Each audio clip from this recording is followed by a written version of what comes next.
Hey everybody, welcome to the Growing with Fishes podcast, episode number 68. This week we have Vapor Slide with us. So it'll be a really awesome episode. They're definitely one of the cooler companies. I've seen in a bunch of these expos and things I've seen, especially in the last different expos I've been at, and really have a really unique product, and kind of want to introduce you guys to it. So we thought we'd get them on the show. I know it's definitely one of our favorites as far as me and Old Fart Grows goes. So we got Roger with us. How y'all doing? We got Marty with us. Hey, what's going on? We got Fish Ganja Guy. Hey, how's it going? He's still getting over his move. And then we got the Vapor Slide guys, Brendan and Ready. What's up, guys? I'll botch the intro. So yeah, we were joking before the show who's gonna botch it, and I botched it. So anyways, thanks for everyone for joining us. We will have the clap. What's up? I'm proud of you. You bit the bullet on that one. Took one for the team. Yeah. Yeah. For those of you that are going, I will be at Emerald Cup this weekend. I think Fish Ganja Guy was trying to go. I don't know if you're headed south. Nope, not anymore. Trying to go, but I don't know if he's headed south. Marty, are you going? Me? No, I'm not going. Sorry, I thought you were talking about Fish, but no, I'm not going. Oh, okay. Yeah. So I'll be there. Those will be the cool people will be there with us. So I'll have a couple. Definitely come check it out. I know Vapor Slide will also have a booth or Representing for sure. event. No booth. Just have. Some, we're just walking around with some bongs and vapes and going to find us. Awesome. Alrighty. So tell everyone what you guys do, and what is it you guys make. You guys have a really cool product. Yeah. I'll let you guys tell everyone what it does. Sure, yeah. So I'm Brendan from Vapor Slide. We're a design company in Denver, Colorado. So our goal when we entered into the vaporizer market was to kind of take the dab rig technology, the great flavor, the temperature that was happening, and maintaining all of that kind of clean experience and driving that technology into a vaporizer. When I first started in the market, vapes just didn't hit very well. They didn't taste very good. They didn't satisfy. And I came from the e-cigarette side of things. So we developed something, kind of saw and then identified something as being totally unique that nobody was doing. The fact that, we can use our vaporizer on the go, or you can use it in any water pipe and get a dab-like effect. So kind of call it the hybrid between a pen and a dab. That's interesting. Yeah. Yeah, so we do distillate cartridges. We're partnered with, we have about 7 oil manufacturing partners now. So we're getting out and expanding into different states. This product was released at the MJ BizCon in Las Vegas 3 weeks ago, and we're getting it in stores before Christmas, and gonna really scale and grow in 2018. Right on, guys. Yeah, a lot of. I just want to chime in one thing. I'm Freddie from Vapor Slide. One of the things that I have trouble with is getting the dab process down. Getting the right temperature, getting the nail heated to a certain temperature so you put on your concentrate and it's all right. I just never do it right, and I always take too big of a hit. So I'm always too messed up. So this is giving me, as I'd like to say, an older guy, a way to enjoy the whole dab experience. And so far, a lot of people like me are seeing the same way, seeing the same thing. Yeah, it kind of makes the process easier to, less intimidating for newbies to come into the cannabis space and kind of, we have a 2-second preheat, so you can preheat the coil. The coil will get up to temperature within 2 seconds. And then, you can just go ahead and hit it out of the water pipe like Freddie is demonstrating now. Yeah, it's cool. Yeah, man. And it hits really good. We're doing events in different places. We're going to be at a lot of different festivals and things like that this year with the product. So. Yeah. Right. It's cool. You can again to reiterate what they said. You can hit it like a vape pen, or you can throw it in your dab rig and The cool thing is you guys have a bunch of different temp settings and everything on it, and it works with any kind of liquidized, any kind of more vapor vapor solution, be it dabs or anything else. Yeah, I mean, you just click the top button 3 times, and that's going to change the voltage. You know, so you can get a more of a cloud, or you can keep it at a lower ohm rate to keep it, you know, really flavorful. So the ohm rate is 1.4 ohms in the coil, and there's 4 different heat settings. So it'll be about 290 to 600 degrees. Yeah. Cool. That's really cool. So why don't you guys tell people a little bit more about like the vapor market? I know a lot of people don't know much about it as far as vape pens and stuff like that. So a little bit about my background. I got into this in 2014. I was actually at a Bitcoin convention at the time, doing a little investing in that. I should have kept all my Bitcoins, but I sold most of them. I don't know if anybody follows that, but they're at like $17,000 today. Stupid. Yeah, so unbelievable. But I was out there and I met some guys from the vaporizer industry who were involved with open vape, and we learned a little bit about it. And I had been a hobbyist in the e-cigarette world for years and kind of identified the opportunity there. And you know, came out to Colorado and learned as much as I possibly could about it. The e-cigarette side of vaping grows like 500% every year. And then, you know, the vaporizer industry in cannabis is so immature compared to where e-cigarettes were, like in 2014, 15. So I saw this massive opportunity to come out here and really give this industry a different product. For example, I don't know, you know, I'm an NCIA member, National Industry Cannabis Association, and with that we get benefits like analytics from BDS Analytics. So you can look at those analytics and see that in Colorado last month, $14.5 million in vaporizer sales, which was roughly 50% of all sales in concentrates. So there's live resin, wax, shatter, you know, all those are considered like the dab category. They make up 50%, and then vape cartridges were the other 50%. Same trend we're seeing in Southern California, Northern California. I think Southern California was at $25.5 million in vape cartridges last month. Northern California, $17.5 million. Yeah. So these cartridges, it's a huge market, huge opportunity for companies like us to get out there, and you know, the demand is there for sure. We're going to see by 2020, I anticipate the whole entire, you know, concentrates market, just the concentrates, not all of cannabis, but concentrates will be at about a $10 billion market by 2021, and we'll be playing around, if you look at 50% of that, around a $5 billion industry. So it's crazy. That's without complete legalization, right? I mean, that's only in what, 30 states or something like that. So Yeah, that would be about around there. Even accounting for throw in another 20 states, and I'm sure I know. open up some state borders, things would get even more interesting. Just saying. Like, I'm pretty sure like Nevada would buy all of the excess weed in Oregon right now if they could. Like, I heard there's an excess of dried flower. Was it from like the eclipse, or they were saving up all kinds of premium flower in Oregon? in Oregon, there's just a lot of it registered in the system right now. It's just insane. There's a lot. And, you know, there are only so many dispensaries in the state, and they want it to stay in the state. You can't sell it. I mean, like, Nevada is like declaring a state of emergency because they don't have enough weed. And, you know, they can't, it's like, hey, if you could just open up the state line right here, you could. Do you guys see online the guy that got arrested in Nebraska from Oregon? No. No. Wasn't me. He had a U-Haul with $1.1 million of oil, cannabis, product. Yeah, I heard about that too. Yeah. And they're like, we were driving to a legal state.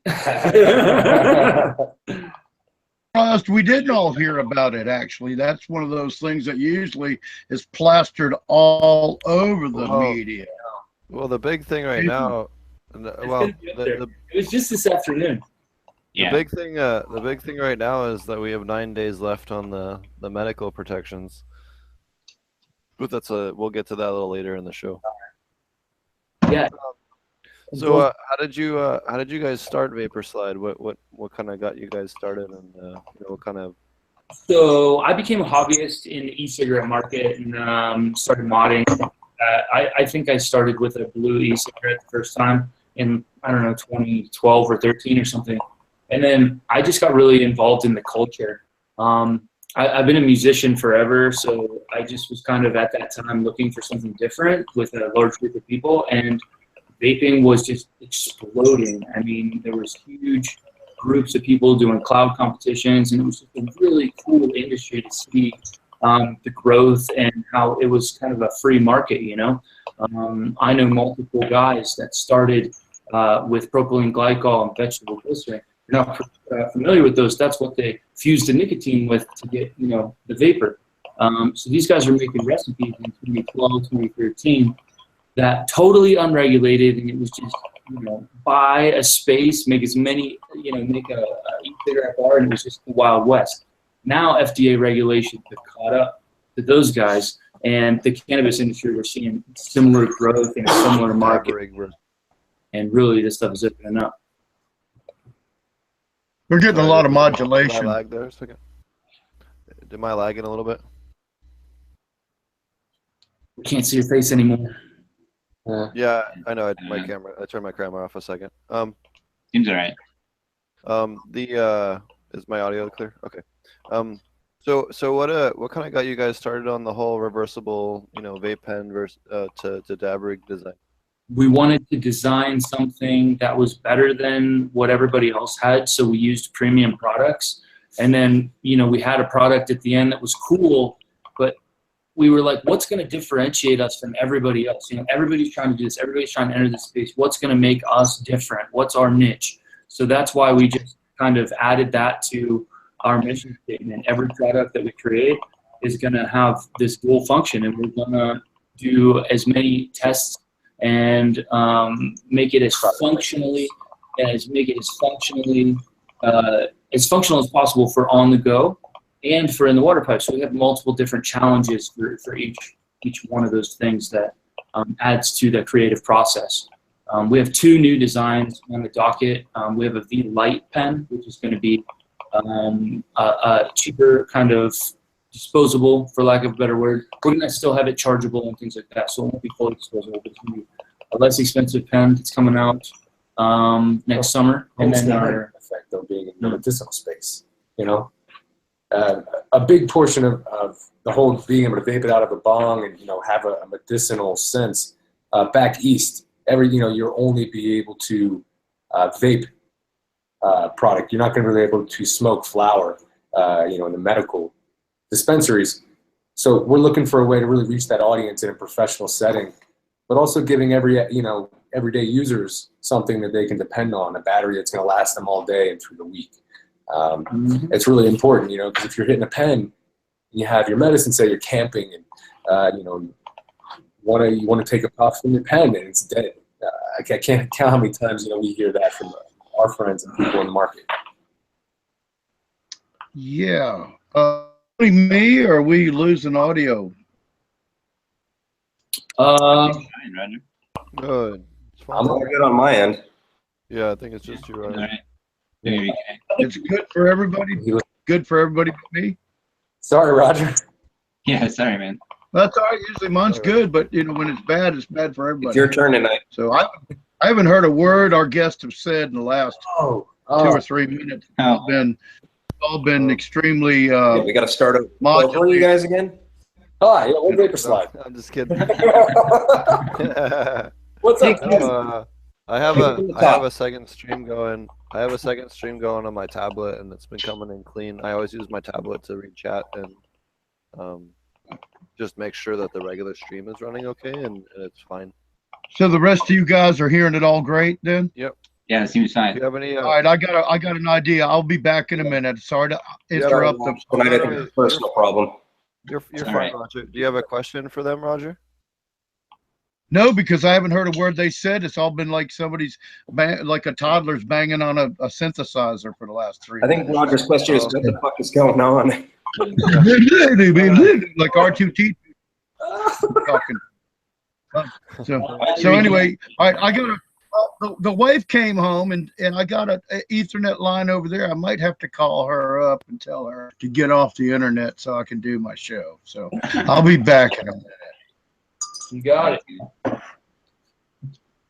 So I have a question for you guys. Do you guys have a flower option, or do you guys do just oils? So right now, the V2 is just, designed for oil and distillate cartridges, but Brendan's actually working on building the next shatter pen. And if you want to tell me about, what you're thinking. But Yeah, the shatter product's going to be kind of a larger unit. It's going to come in a not the unit itself, but it's going to come in a large tin. It's going to be kind of a more expensive kind of thing. We wanted to make something really high end that could compete with the e-nail market that actually is going to work efficiently. So it's going to be like a 1.7 ohm mod. It's going to be capable of 35 watts. All magnetic ceramic cartridges will snap in there, and then it'll have a water pipe adapter. You're going to be able to use it on the go. And we're going to make a couple of different adapters for it, including possibly a nectar collector adapter that would be magnetic and snap in. It's going to have airflow through the entire device.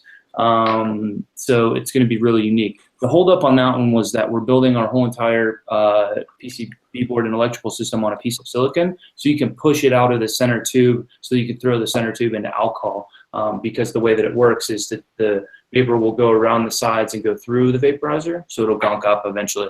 So that's kind of going to be the next iteration. The V-Light and the V-Shatter, those are coming. Are there any plans for the V-Flower? For like an attachment to, just in case somebody runs out of shatter or any oils and they've got some flour laying around, but they still want to use the product. So I've been talking to my boy Sabo Shen over at Vape Exhale and his flower vaporizer, the Vape Exhale. If you haven't seen it, it's amazing. You can use flour or concentrates in it. The issue with that guy, it's pretty pricey, $600 or $700 price tag. But to do flour efficiently, yeah, look at all the other guys. So Volcano is really expensive, and then you're talking about on-the-go flour, right? Well, I'm thinking just like with what you have right there, maybe an attachment that you can put on top. Yeah, so You can still use the same unit, and you could just swap out like a flour attachment to going back to what it's primarily for.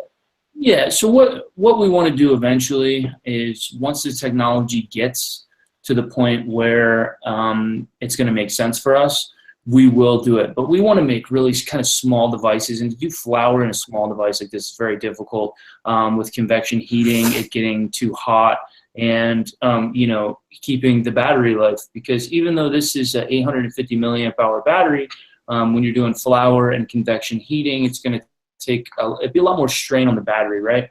To get results. So your battery is going to die faster.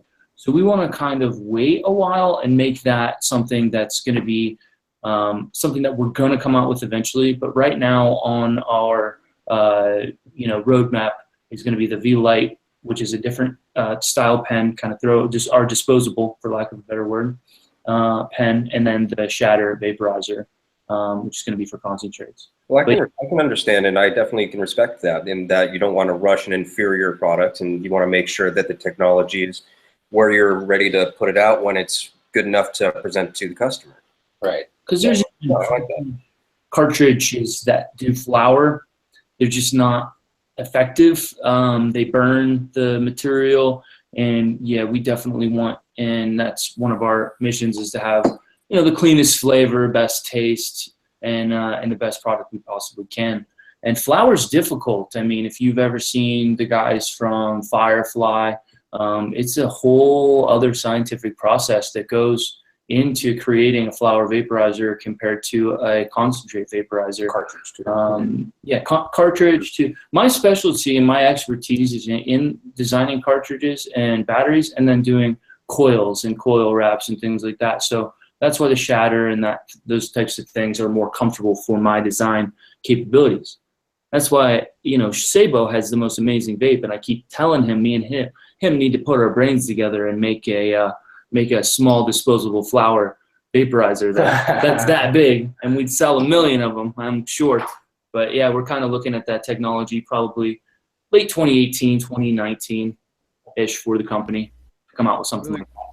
Really cool. So do you want to tell people, I know you guys use a ceramic heating element, and your element definitely tastes better than any other element that I've had as far as that. Do you guys want to talk a little bit more about that, and so, you know, kind of how you guys came upon that and how that works? Because that definitely is a world of difference in terms of flavor. I'll let Fred take this one. Sure. The big difference is, you know, using an all ceramic coil and heating element down here at the bottom. You know, we also have more aperture holes, but as opposed to the cartridge we were using even prior, and really what our competition is using is has a ceramic core with cotton to help draw the material in towards the coil.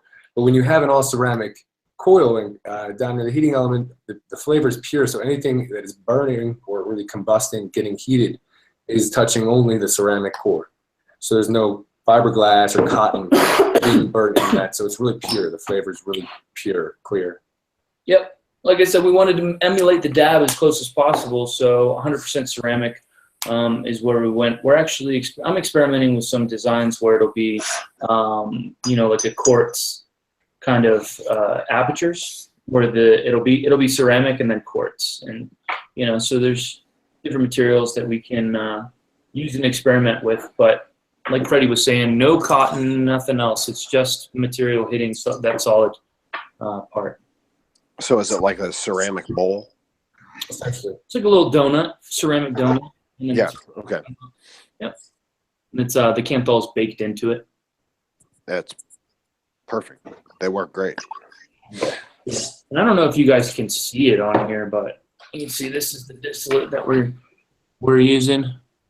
92% THC. I guess this is Girl Scout cookies, or formerly known as Girl Scout cookies. I guess. GSC now. GSC. GSC. These guys just have cookies.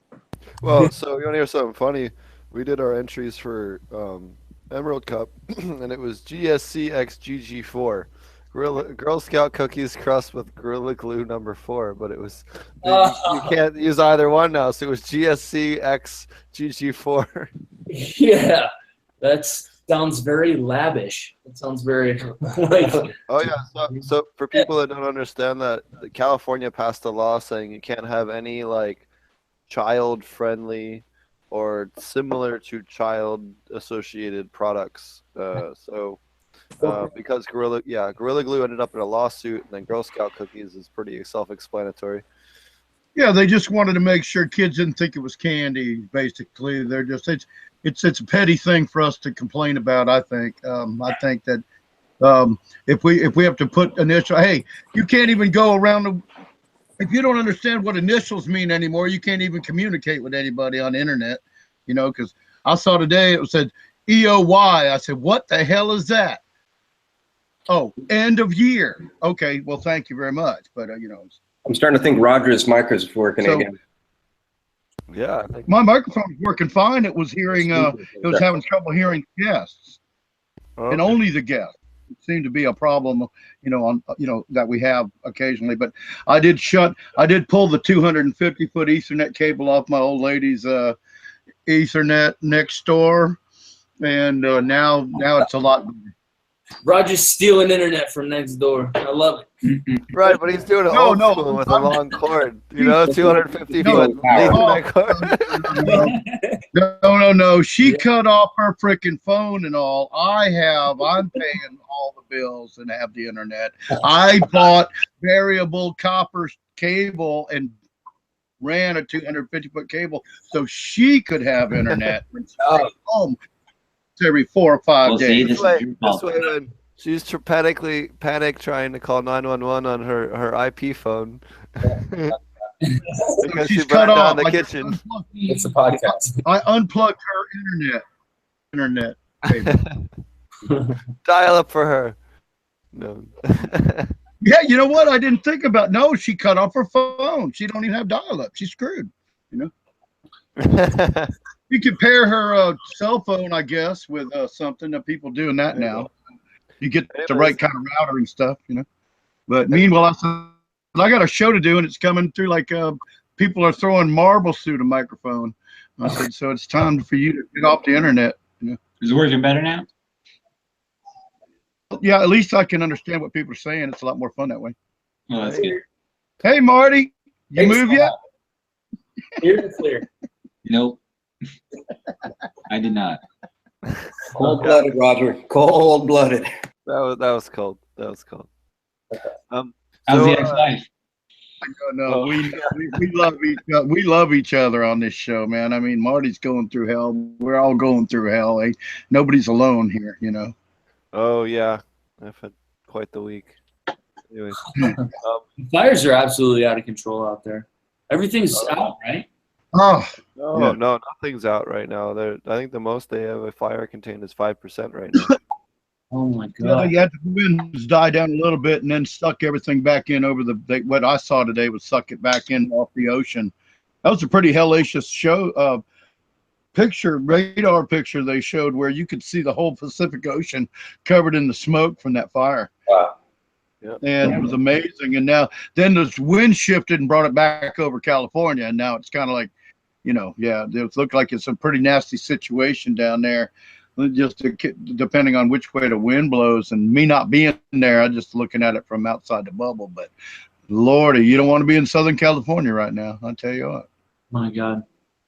It's Yep. unbelievable. And everybody in California just went through it. I heard that they lost honestly a little bit better on the amount of money that they lost in crops. Right? Yeah, millions and millions of dollars worth of weed was basically torched or contaminated beyond sellability in Northern California. And these guys don't have crop insurance. They don't have any insurance that will cover any of their stuff. A lot of these guys have been operating for cash for 20, 30, 40 years. You know, a lot of these guys had stacks and stacks or closets full of cash or even precious metals that all melted, you know. So a lot of these guys are just totally SOL. Yeah. There's actually a bunch of benefits in the Bay Area for them at the I moment. think it'd be good to go out there and say something that we're really worried about the producers of produce, that food that we eat is another big thing. It's not about how much cannabis was burnt, but how much food that won't feed people is burnt, because that's going to affect the economy in a way that even cannabis won't affect, because there's always a whole bunch of other people growing cannabis, you know. There's thankfully there's no fires in the Central Valley yet, but right now they said they don't think the SoCal stuff's going to let up for a few weeks. Like, they don't expect the winds to die down for a few weeks. The high pressure is not supposed to move. So if you're in SoCal, you're batten down the hatches. But the price of indoor will go up.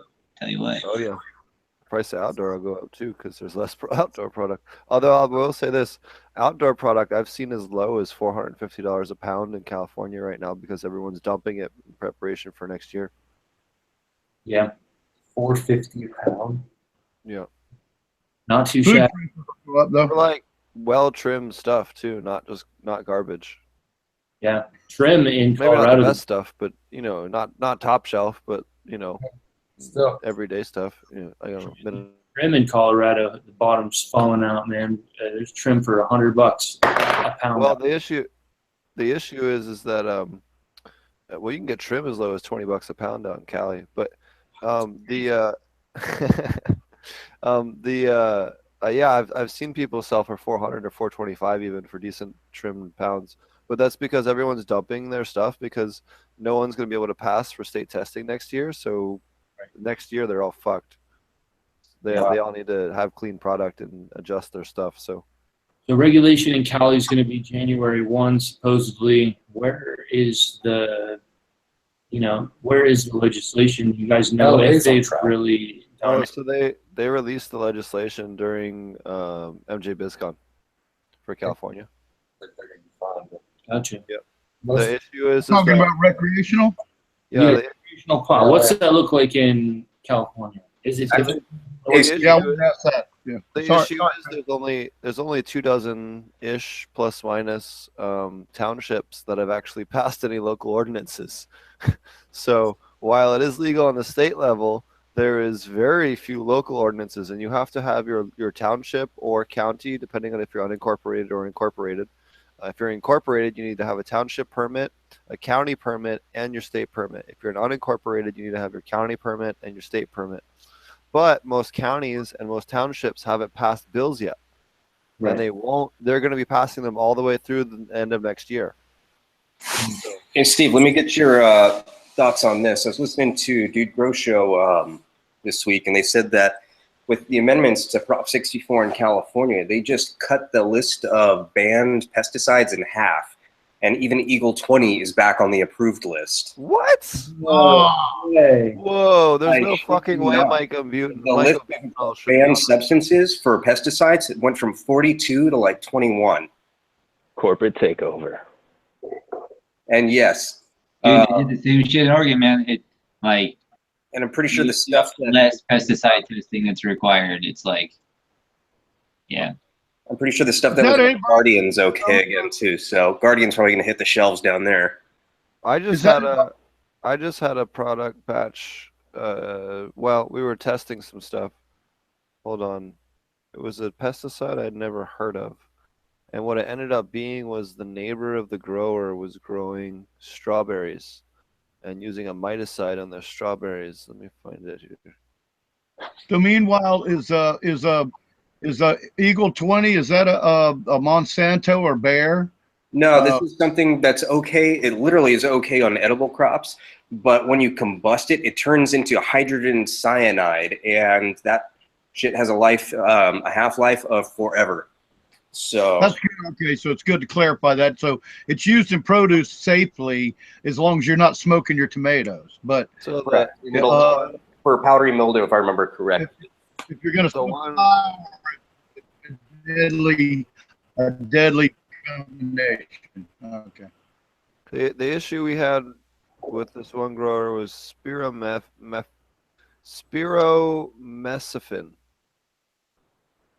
was the one that came up on the test, and that was because someone about a quarter to half mile away was growing strawberries. Wow. Yeah, I hear those stories all the time. Like it rains and from the rainwater, like something leaks into the system and like it shuts down a whole row in Colorado. It's it's Would, infuriating. Yeah. wouldn't Spiro mean it's a bacteria? Worst rules and regulations in place right now. I heard that they can't pass anything, like legally. Here we go. Here we go. Yep. It's all legal, but now you.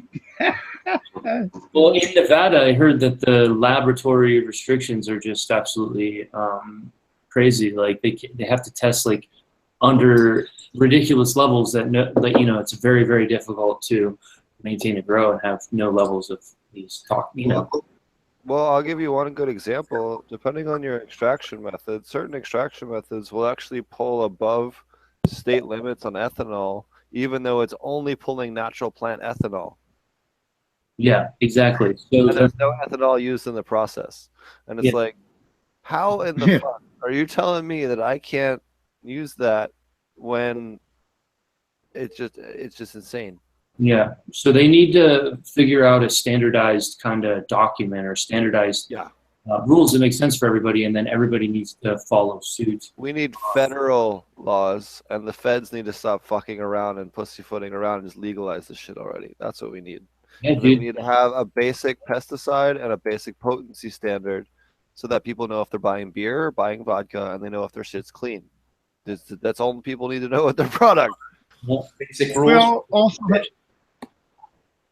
also have to understand that that the governments, even the people that are willing to work with it, are going to take a while to adapt to all this legalization too. They're not equipped to handle this kind of situation, so it's going to take a while to get people in place to do this. Also, Yep. right down to the state agriculture level, because here in Carolina, where it's still everything's illegal as shit. The head of our Department of Agriculture, Hugh Weathers, has come right out and said, in fact, he brought every sheriff and had a meeting with every sheriff of every county in the state, wanting to make cannabis a agriculture crop before the rest of the Southeast did, and cash in on the big cash cow. And we've worked on it many, many times in the state, but Republican state. So. Hey, That's all I need. I'm from Atlanta, brother. I know. I had to move. From Atlanta to Colorado to make it happen. You know. Live in the hellhole swamp over here. Yep.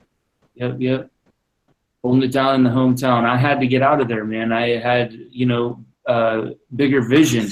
When I originally got started in Vapor Slide, we made the vaporizer. We were in Atlanta selling it with CBD.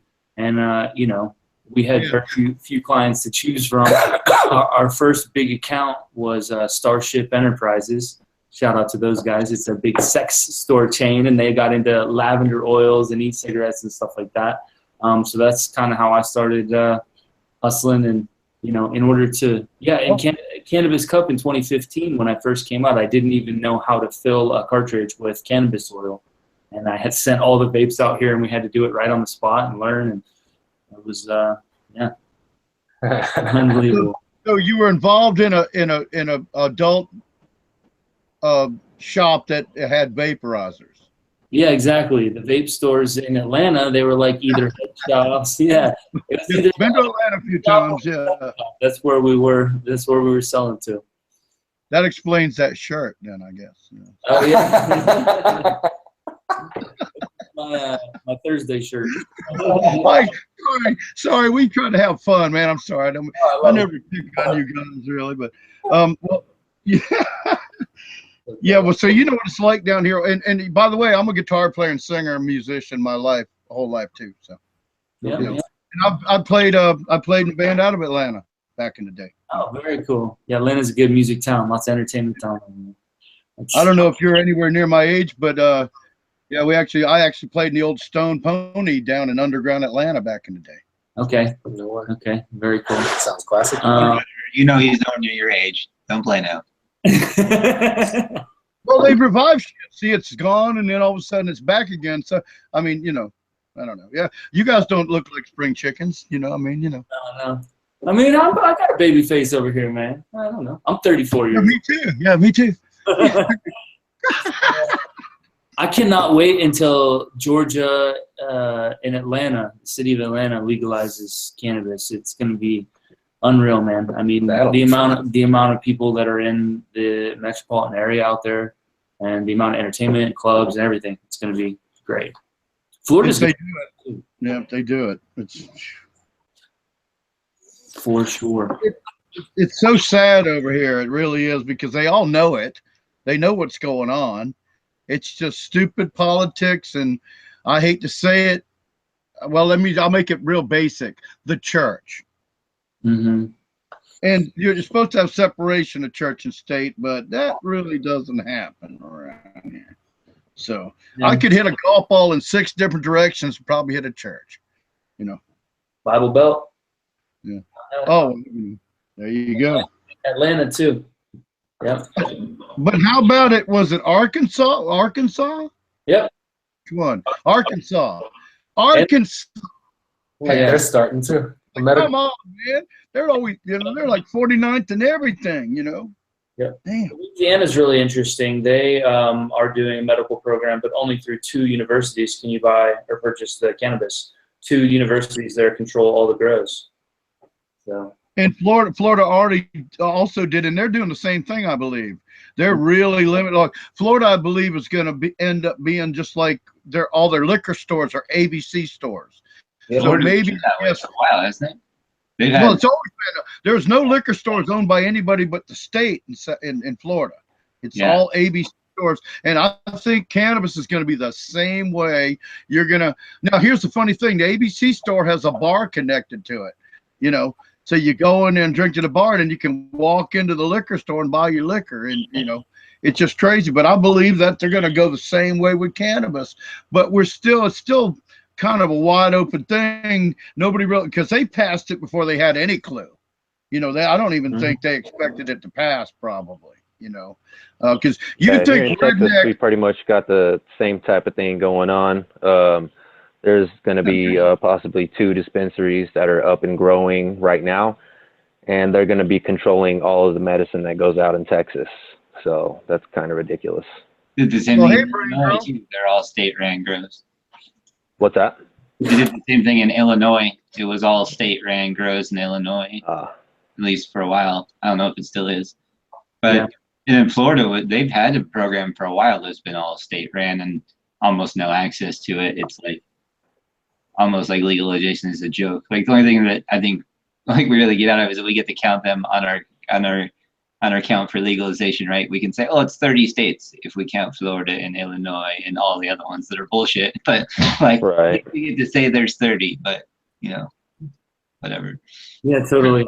It takes that kind of new industry entrepreneurial boost in the economy totally away from the process. You know, Denver saw a whole revolution. California saw a whole revolution of these stores coming in, and it builds a whole new culture of people and individuals that, you know, advocate for the plant, believe in the plant, gives those people opportunity. And that's where we came from. You know, this has been a great opportunity for me, myself, to start this company and build it into a successful business that is now, you know, one of the, you know, hopefully going to be one of the staples of the future of the cannabis industry.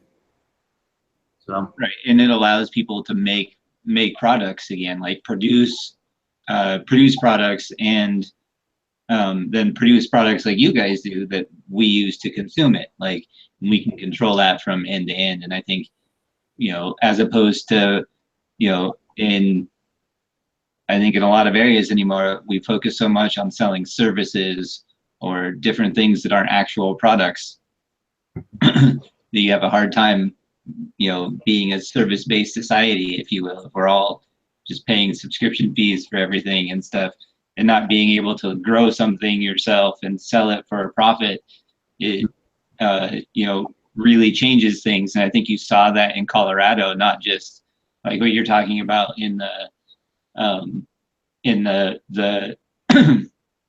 even though you did have heavy taxes, I guess that's another part of it, that, and you had the same thing here in Oregon, but you did have this influx of investors and products and people that wanted just to straight up do things and spend money and make stuff happen. All of those people, like greenhouses didn't build themselves. Like growers weren't out there putting together, you know, huge factory scale greenhouses to grow cannabis in. All of that is money spent in legitimate jobs and money in people's pockets. And yeah, created a whole. I see that everywhere without regulation to keep it. Well, what'll happen is like it's happened in all these states that Johnny come lately that legalized stuff and had all these limited, as we've discussed and just chastised throughout the last few months while all this was happening, about the fact that they're limiting it to these grow facilities and they're not capable of providing their state with the necessary flower that they need. And so that's why you said, like in one state, well, it was like that, but I'm not sure. And that's because it, you know, we all know it changes every week. You know, what the hell is going on anymore, but they're not prepared by having these limited resources. Now maybe they're getting to testing, and that's what we're all big on too. If you can have medical marijuana, then that cannabis has to be tested, and it has to be clean. It has to be clean cannabis, and you know, of a certain quality. But the biggest thing is, like you're saying, they got 2 places for a whole state, so they're going to run out immediately, and that's going to help everybody that's complaining about, you know, the fact that they've only got state-run facilities, because eventually there's not even a state that has their own bus frickin' system anymore for their schools. You know what I mean? It had to be taken over by a corporation that was capable of running a bus driver system anymore, because the counties can't afford it, because a lot of counties, because of the budget, can't afford that. So sorry to make the analogy, but it's the same thing. You know, it's state run. Eventually, they're not going to be able to afford it, and they're not going to be able to provide the service necessary. So it'll be turned around, and everybody's into business now. And I'm real happy for you guys to come up with a niche. I understand what it's like to get a niche and get yourself an income and go in a certain direction. That's really cool. We've gotten there. It's a segue out of my rant. We're trying to, yeah, man. I think that people need to get involved politically in every state, sign ballots, get people involved, go door to door. That's what people did in Colorado to get things moving. So like in Ohio, man, it's the same thing. It's going to be corrupt. It's going to be state-run grows. Nobody's going to have any opportunity. The only opportunity might be to get a dispensary license and open up a little dispensary and whatever. But all the big grows and big extractors are going to be state-run. Bullshit. But that'll only last so long. That's what I'm trying to get at. I think that'll only last through so let's say a generation. Well, let's say a generation is 3 to 4 years because of the electoral process. So 3 to 4 years, they try to run it by the state and they can't supply everybody.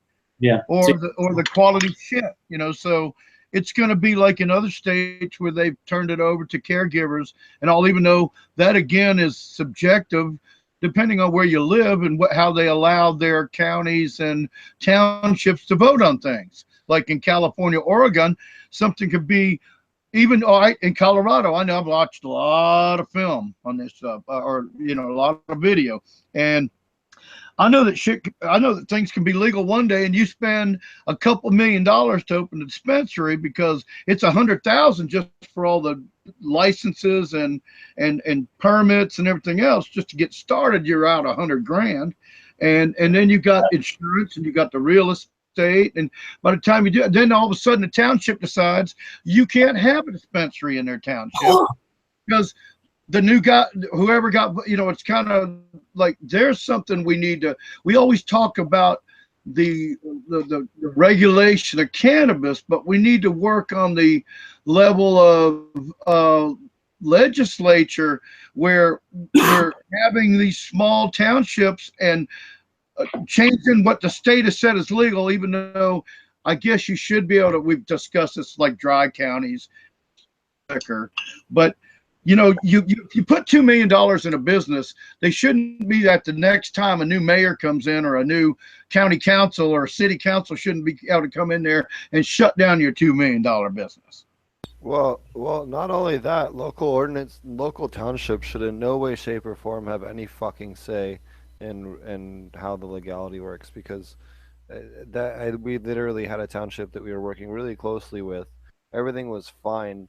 And a bunch of dipshits showed up one night and decided to go off ranting about reefer madness, completely uneducated, and it ended up, because they were the majority at that particular meeting, despite the fact they had never shown up for the last 15 to 20 fucking meetings, that ended up delaying everything. So is that the meeting you said everybody loved you and you thought you educated everybody? No, that was a different meeting.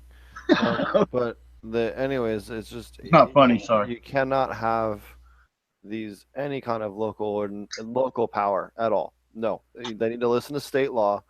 No ifs, ands, or buts. That's it. Because it's insane. You can't. It's not fair to business owners. Period. Not at all. What we're seeing in Ohio right now is the same thing. You had your first round of dispensary licenses that come out, and if you don't have all the money and a team and everything, right. Backing you right away, you're not going to get the first round, and those are the businesses that are going to get in early and become successful. Now we have to wait for more licenses to if they even do them, so it's like a limited medical program in Ohio right now, and they're not even doing pain. So it's just, I don't know, it's just slow and aggravating.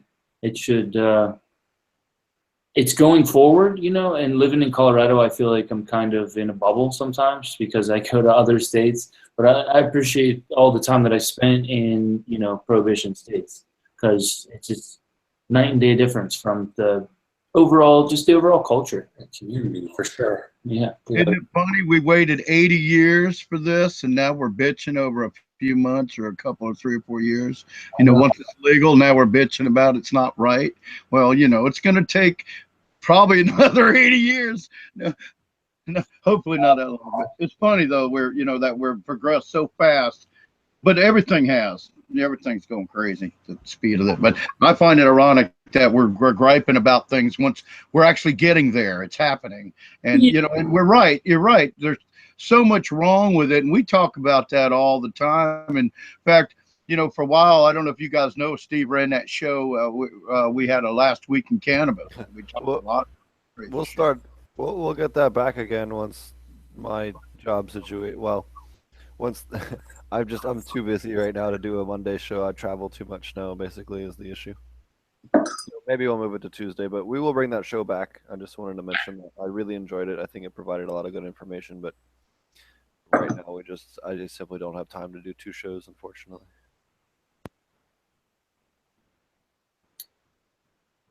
But so you had mentioned too when we were talking about doing the show, you guys had a pretty cool idea for kind of the vision forward as far as what the industry, the vape industry looks like. Do you want to talk a little bit about that? Sure, yeah. The medical piece. Yeah, let Freddie kind of talk about where, you know, medically, you know, the industry is going and things like that. And then I'll kind of touch base on that as well. Yeah, I mean, it's exciting to see where it's come to now, right? But when you look at the East Coast, I'm from Philadelphia. I moved out to Colorado. Hell yeah. I'm Yeah. from Philly too. Steve's from Philly. Oh, God. Here we go. I moved out here in June, and I was a financial advisor for 7 years. Just a little about me. And it ran its course, and I knew I had love for cannabis and like the medicine and what it could do. You know, whatever pharmaceutical medication I was on, I don't take anymore, and it's under direction of my doctor. But if I can do that kind of thing, I see the future of marijuana, cannabis as a medicine in so many other ways, even more so. And the East Coast is really that. That's how it is. I mean, a lot of what's being set up, you know, the big business in cannabis is more like pharmaceutical setup.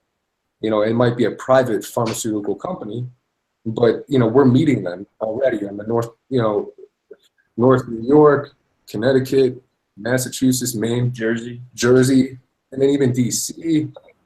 It's already being set up. So they're looking for like a premium product to show people, hey, you can use this to get your medicine, you know, vape your medicine in a controlled manner. You can even do it through a bong. So they're loving the idea of that. And it's a matter of really fine tuning that with what their vision is and our vision and making it happen. You know, the cartridge business is only going to get more intense as a, you know, recreation, but it's going to really develop fast as a medicine. So yeah, to touch base on that with the medical side of things and where it's going, I totally agree with Freddie that as we unlock the secrets to this kind of plant and what it can do, there's going to be more medical focus that needs to happen. And with that, we are working on different technology with consumption dashboards so that people can connect their phone, you know, Bluetooth connectivity with a full dashboard. But we haven't really messed with any measured consumption, right? So a lot of people are saying that the future is going to be doses. That's it. Medically. We have some ideas for the future, what we're going to develop, but right now that dashboard is going to be something that we will have in future vaporizers where you will be able to track everything you have done and are doing and see how many hits you take during the day and kind of gauge out like that. And then eventually possibly dosing. Will that connect to your smartphone, or how does that work? Yeah, so it's a Bluetooth chip. We didn't develop the chip. We're just going to license it. And basically, it's already set up. Full consumption dashboard. It'll measure how many hits you took. You're going to be able to put data into the dashboard to see how much THC and THCA or whatever's in the plant. You put a little bit of data in, and then it'll transpose into your dashboard of consumption, and it'll allow you to see when you're smoking more or what you're hitting, however many times you hit it during the day. It'll track everything.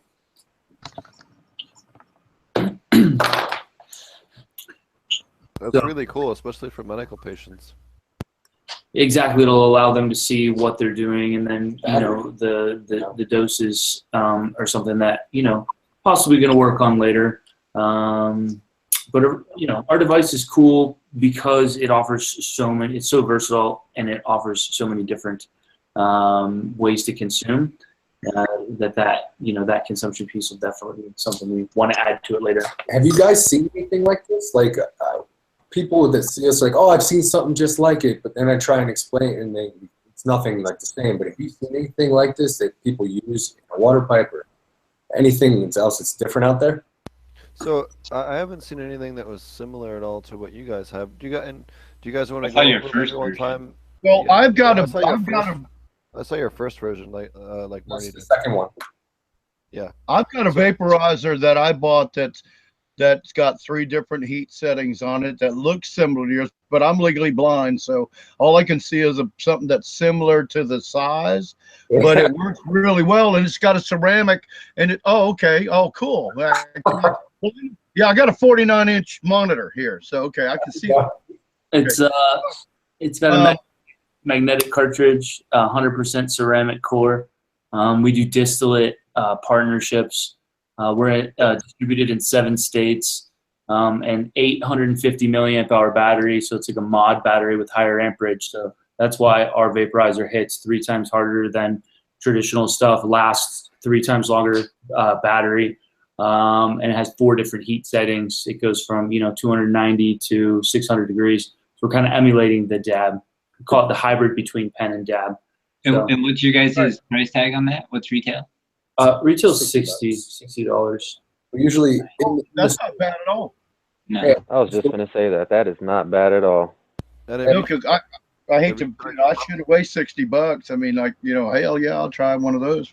So that's when we pair it with the cartridge in the dispensary, whichever oil partner we're partnered with in that area. They usually, that brings down the cost of the batteries. It's like $60 and like 40, usually 100 for the cartridge and pen. Yep. So you can save even more money on our website since we're on the podcast tonight with you guys and hanging out. Anybody that wants one, code VS420 and it'll get you an additional 20% off. So yeah, I think. There you go, everybody. 20% off. VS420. VS420. Any fans in here watching? From Grandmaster level. He says, how is it for rosin? Rosin? So if you use rosin, we do have a product that I had on my website, but I no longer have it on my website because I'm kind of like a purist now. I don't like propylene glycol or PEG, VEG. We're doing everything in pure distillates. But I do have a product called Extract Solutions, and it's really good.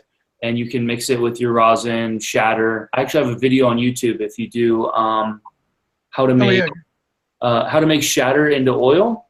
It'll show you. And if you contact us on the website, I have some of the Extract Solution. Or you can look those guys up. Shout out to those guys. Also, Dab Labs, they make a solution. And basically, it's propylene glycol and a natural emulsifier that you can put into any shatter or wax and turn, $40 worth of shatter or wax into $100 worth of oil. Fill up a couple cartridges.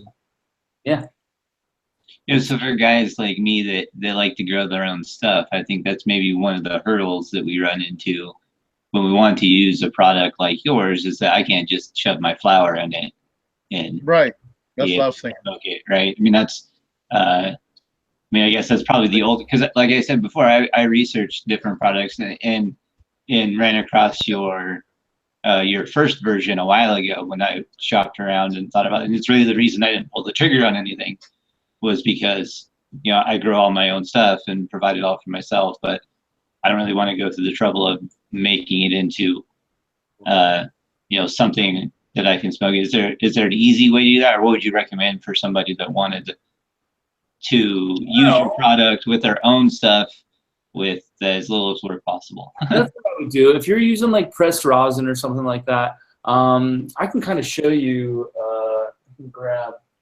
Let me put that thing from earlier. The CBD. Oh, yeah. Marty, you were saying you were looking for them to make a vaporizer that you can use flour in. Isn't that what you were saying? Yeah, that's kind of what I'm saying now too. Is like because we want to smoke it. Like I don't want to grow it and then buy a cartridge with something somebody else has and smoke that. Like I want to smoke. This stuff right here was originally rock solid shatter. I mean, it's CBD, right? So it was a little bit. They were like crystals, and but it was rock solid. You know what I mean? So Right. it's pretty thick still, but this is this stuff that we can hook you up with, and then it comes with a syringe like this, so you literally can just put it into the syringe right there. So if you have your own flower, you can press it into rosin, and then you can make this stuff really easily. It is a process, but it's fun. It takes, a couple hours. You could do that at home. Yeah. Cold press. So Right. if you, well, Or it hot would be press. it would be Hot like press machines. do you ever do rosin with the flower that you grow? I have. I haven't done anything. I know Steve's done a lot with it. He's Yeah, I do. press, and if Hogmaster's around, he's got a press that he really likes. Yeah. I Awesome. don't leave home without it. I knew you were gonna say that. I love it. We know Steve does. Yeah, Steve chimed in there for a minute. That's why he's probably doing it right now. Ooh. No, actually, I do have a bunch of stuff sitting waiting to be turned into rosin, though. Actually, I have a bunch of stuff that just got cut down like in the last 48 hours that really needs to be run real quick. So He had the biggest pile of dab I ever saw in my life a couple 3 months. months ago. Yeah. Oh my God, y'all! You look back on a few pounds. What? 4 pounds. 4 pounds of No, a few pounds. It was more than 4. We'll leave it at a few. Makes me ill. No, we make, well, you guys actually had a chance to try some of our oil out in Vegas. I like it. Some of the stuff that we make. What did you guys think compared to some of the other stuff out there? And you don't have to fluff it up just because you're on our show. Don't Really, yeah, don't fluff it up. You don't have to, but it'd be nice. Tasty. I want to work with you guys at some capacity and get this thing out because it worked awesome. Were you guys at the High Times magazine party with like Method Man and Redman with our stuff? Yeah, in fact, I actually ended up hanging out with. Oh, by the end of the night, I was smoking out all the artists. It was pretty fun. That's hilarious. Out of your pen, actually. It's so insane. That's dope, man. Actually, yeah, no. So nobody's gonna believe that story, and but I was there. So me and Old Farts Grows actually have tried their. Oh yeah, Marty. Do you want to do that on the show since you have some? I've been saving these. You kept saying we were all gonna do it at the same time. Too.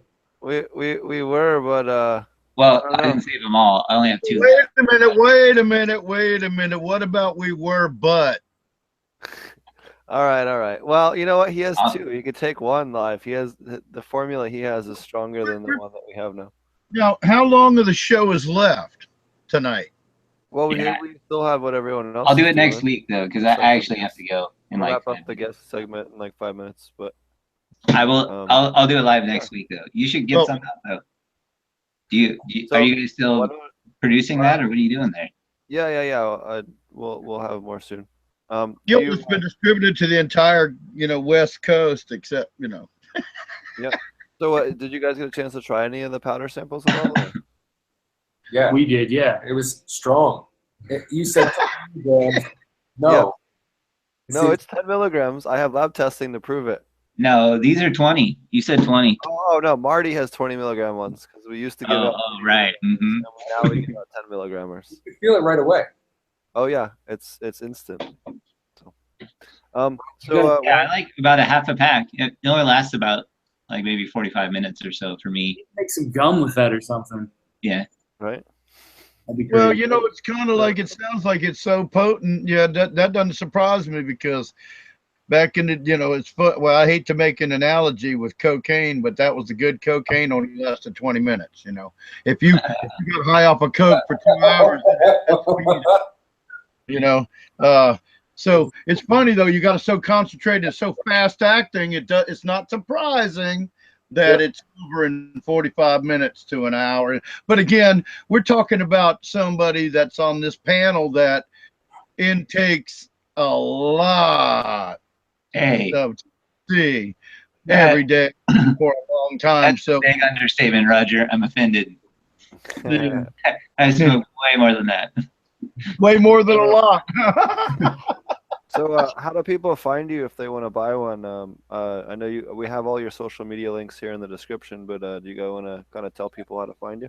Yeah, if you go to Google, type in Vapor Slide, that's VAPORSLIDE, or it's just vaporslide.com. And all of our social media is Vapor Slide, all lowercase. So as easy as we can make it. Awesome. So vaporslide.com. Yep, vaporslide.com.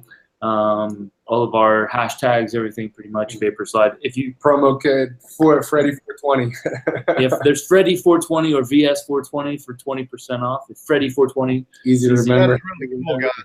We got that going on for you guys too. So go to the website, definitely check them out. Yeah. One of the best vape pens on the market. Our cartridge hits 3 times harder than the competition, and the battery lasts 3 times longer. Use it on the go or in any water pipe. So Yep. Thank very you. cool. We're going to be in 7 states with our cartridges in 2018. So we're growing the business, getting it out there. For now, you can order it on the website and fill it up with any of those syringes, or if you wanted to do rosin or any kind of shatter wax, we have some 5510. yeah, we have some propylene glycol stuff that we can sell you guys. Just hit me up on the website and I'll tell you all about that. So, Now, do you take PayPal? Say that again. You take PayPal? Of course. Yeah. Well, okay. There you go. There you go. we're, Everybody takes PayPal. All right. we're about to start taking Bitcoin, but we haven't yet. we have a question from chat. It says, how do you refill it? What types of concentrates can you use in it? Sure. Yeah, we were just talking to these guys about that extract solution. So you can, if you go to YouTube, and I think this video might be private, but I'll share it with everybody. It's a video of me showing this whole process with the extract solution, and it has a link to their website, extract solution, and it'll allow you to make shatter wax, dabs, anything like that into thin oil. And then you can have like this consistency right here, where this will just go right into a syringe and be easy to fill. Our cartridges are actually reverse engineered to work much better in a water pipe. So they're bottom fill. So this is the part that comes off right here. You just unscrew the bottom there, and then you have a 2 millimeter clearance all the way around there. So you can see that needle will go right down in there. And the Extract Solutions kit comes with one of these needles. So yeah. Very cool. Yep. And I'll make sure that I share that video. So if you just Google or go to YouTube and type in Vapor Slide, it should come up, or Vapor Slide Shatter, or Vapor Slide Dab, something like that. Awesome. I'm still checking to see. One guy, we had another guest. Do you ship to Australia? Yeah, we've shipped to Australia in the past. We actually, if you know the guys from Vape Viper, they're supposed to carry our product soon. So awesome. Yep, they're an Australian company. Do you have affiliates that you allow to sell on their websites for you?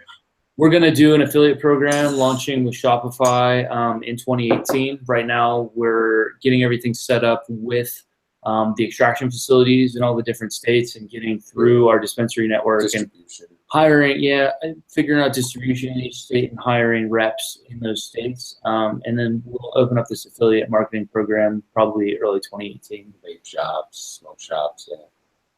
So, any other questions?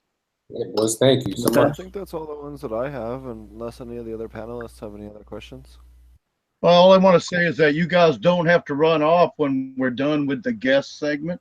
We usually have more fun when we're done with the guest segment. I mean, well, we had a blast already. I mean, everybody was laughing, so I think we're doing all right. But, it's like sometimes we tend to, like Steve says, hey, thank you, and we had to get in touch, and guys hang up and don't realize that you can hang out with us if you want to. Yeah, it's up to you. We like hanging out. Stay for the rest of the show if you want to take off, because it's late in your time zone. That's totally fine too.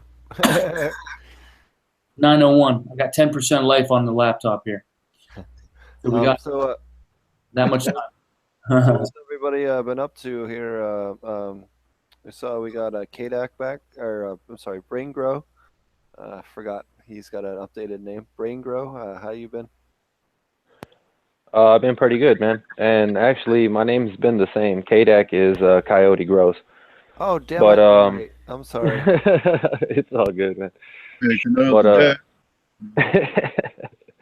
I've actually been running some experiments with a resource that is abundantly being thrown away right now, which is pumpkin.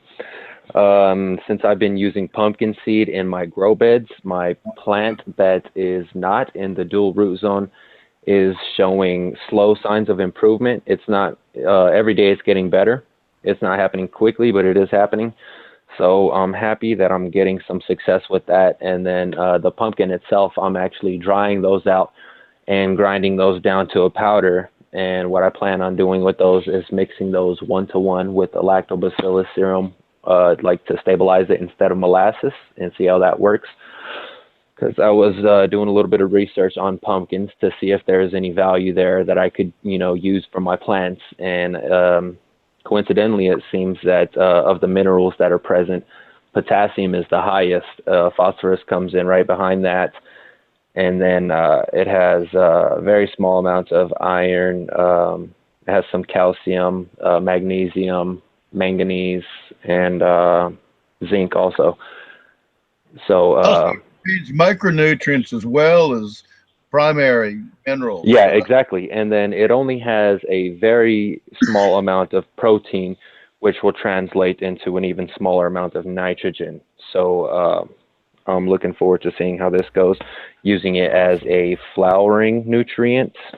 I'm going to use it as a powder, water it in, and then, like I said, I want to see how it goes with the lactobacillus and see if I can kind of water solubilize it some, But other than that, I'm on, I think, day 3 or day 4 of flowering right now with my 2 phenos of the ninja fruit that I have, and they're going great. So I'm pretty excited to see that. We should be looking at a late January, early February harvest, something like that. So that's I think that's about it.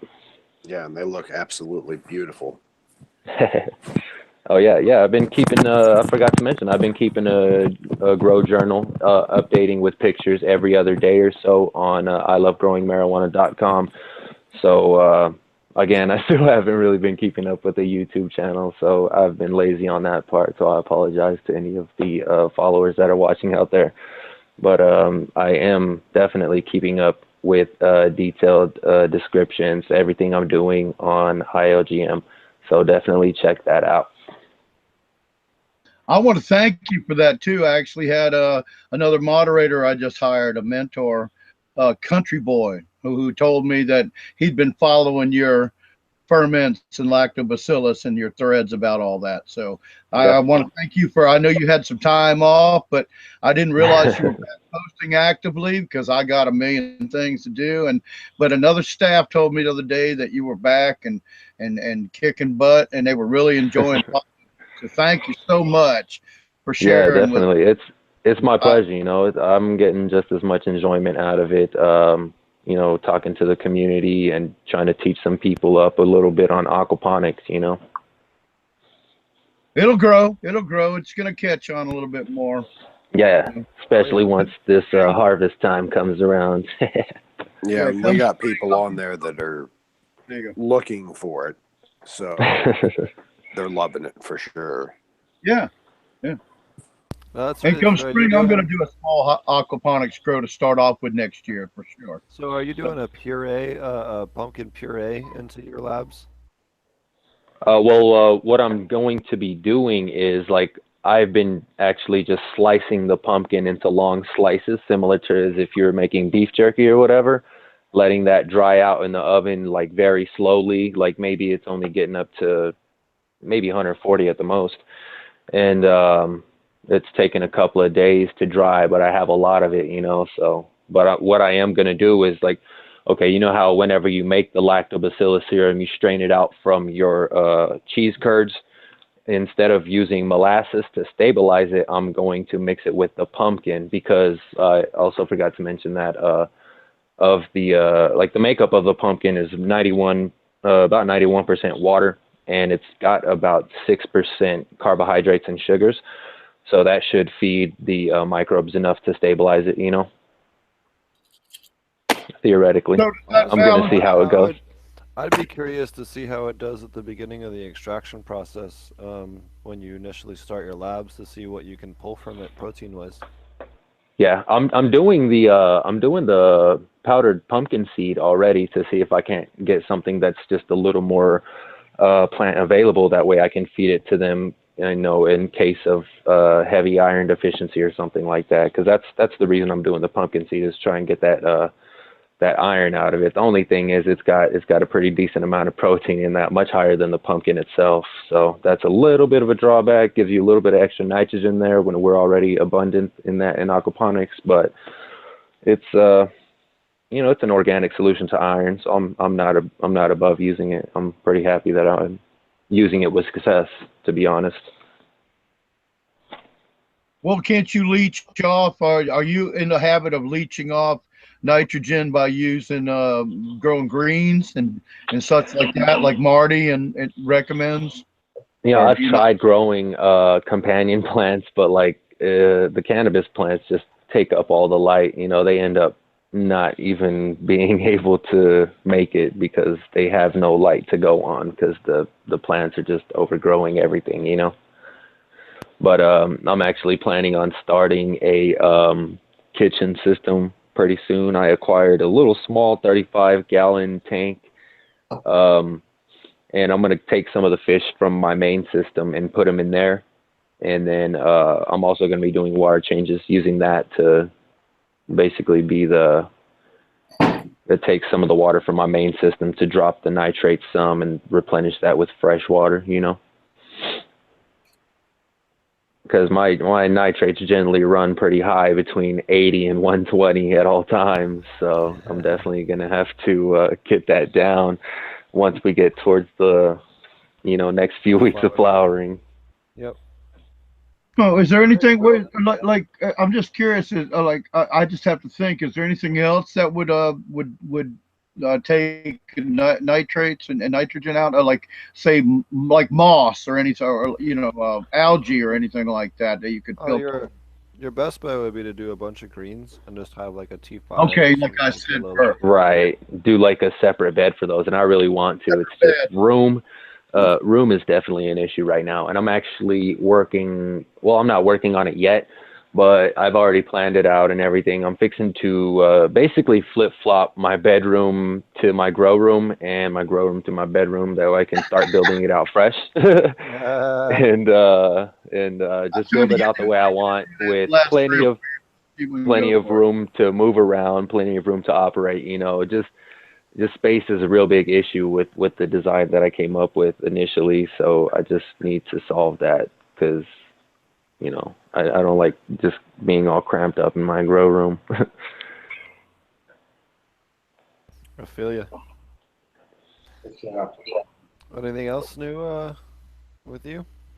Oh well, I know I've talked about this in the past, but I've started getting a lot of feedback from people that use a oil that I make from just the leaves and stems that I trim off during vegetation. And I've actually posted some pictures to the Aquaponic Cannabis Facebook group, and it shows that some of the leaves have trichomes on them, you know, and they already have some pretty decent oil production.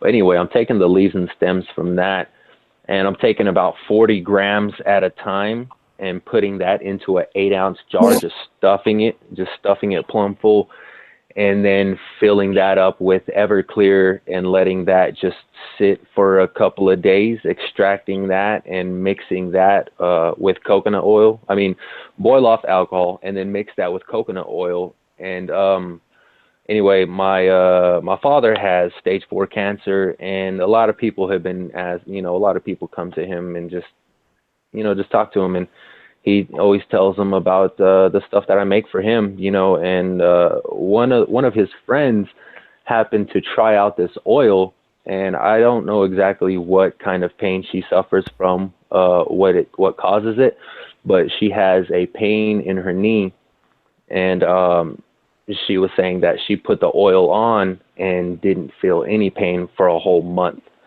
and just from rubbing it on one time. So I was like, wow, that's pretty amazing to hear stuff like that, you know.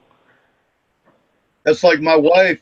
My wife has an incurable foot pain from when she was in high school. You know, so for 40 years she's been dealing with this. And she come home, and even though we're estranged, she came home bitching one night. And I said, well, we got some coconut oil infused with, you know, and she rubbed it on her foot, and she doesn't want to tell me anything works or that I'm right about anything anymore. And she loved it. So, you know, it is great to see that these concentrates and extracts and stuff like that, especially involving with the coconut oil, is really, really working. And the topical application is what is even more intriguing to me, that you can use it topically and it's really working with people I know that wouldn't tell me it's okay. It works.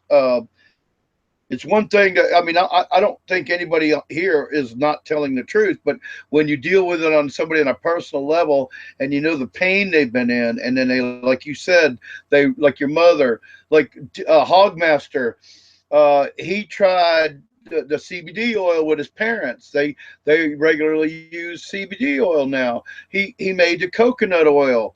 They use that. It has relieved their pain, and it's so, you know, just I don't know. It's just, it's such a positive thought that we've come so far that our parents are using the medicine that we're making in our kitchen. Sorry, hit the wrong button there.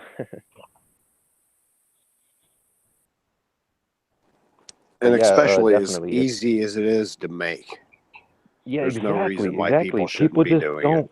Exactly. People don't realize how extremely simple it is just to make a effective topical spot application for pain, you know. And then, like you were saying, you know, it's always refreshing to hear someone else say how excellent it works. It works, and it's working on everybody. I don't know anybody that's tried the coconut oil that didn't get relief. And if you want to go to sleep, yeah, take enough of that, you'll go to sleep too.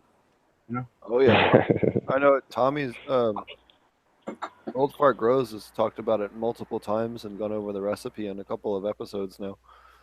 For those of you guys that are looking to learn how to make it, pretty much any episode that he's in, he talks about it. So, And it is absolutely worth making, 100%. I've got it down. Especially if you know anybody in pain.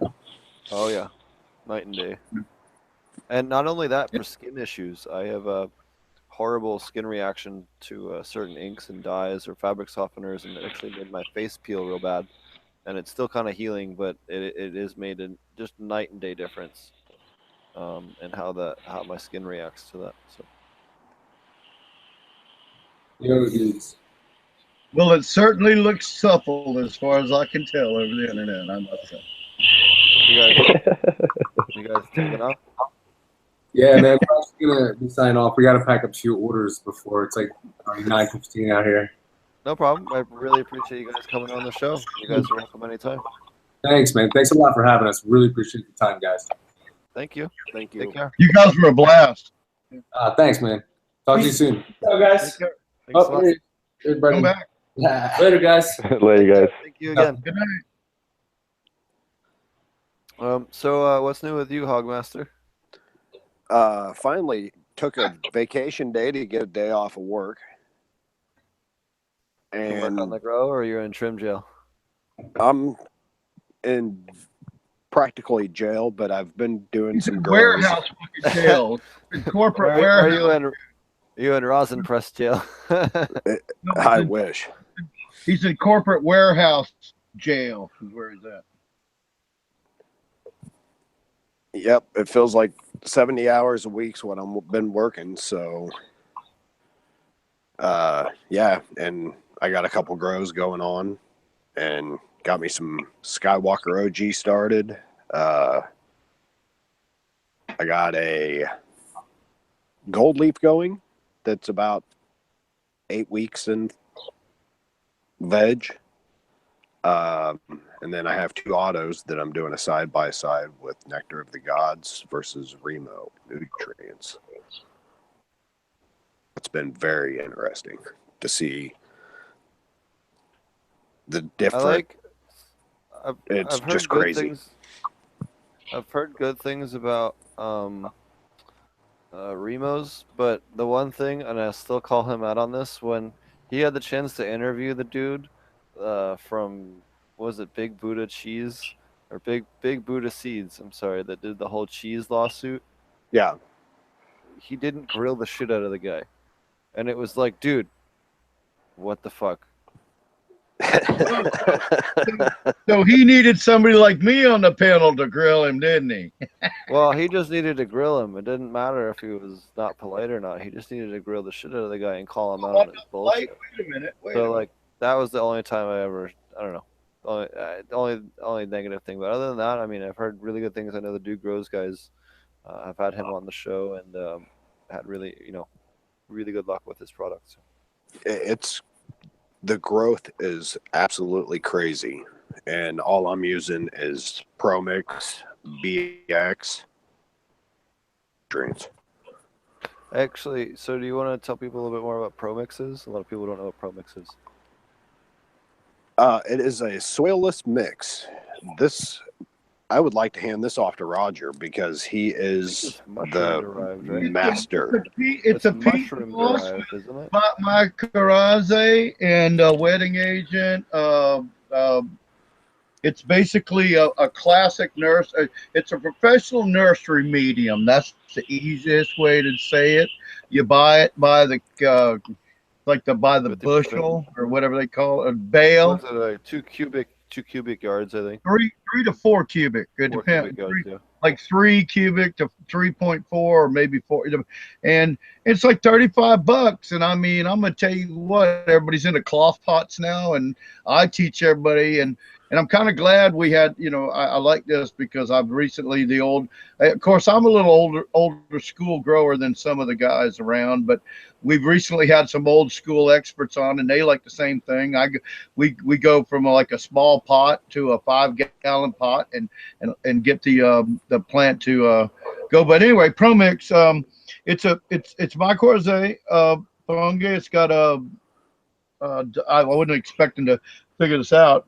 Dolomitic lime, a wetting agent, and I know I'm missing something there, but and you can get it in a couple of different formulations, but basically, if you really research it, all the formulations are somewhat the same. It's sphagnum moss, okay, is what it is, and so basically, you can argue that some people argue it's pure hydroponics. I don't totally agree with that. I like to run a higher pH on it than people would run for hydroponics. But there's no dirt in it. So what you can do is you can control your grow. Like what it would be great for, you can control your grow by what you put in it is what you're going to get out of it. And it's got plenty enough to grow pretty much in veg with only watering if you wanted to, but I don't recommend that because I believe you need to add supplements and such. But what it would be good for is all these ideas about making lactobacillus and the ferments and such like they're using in aquaponics.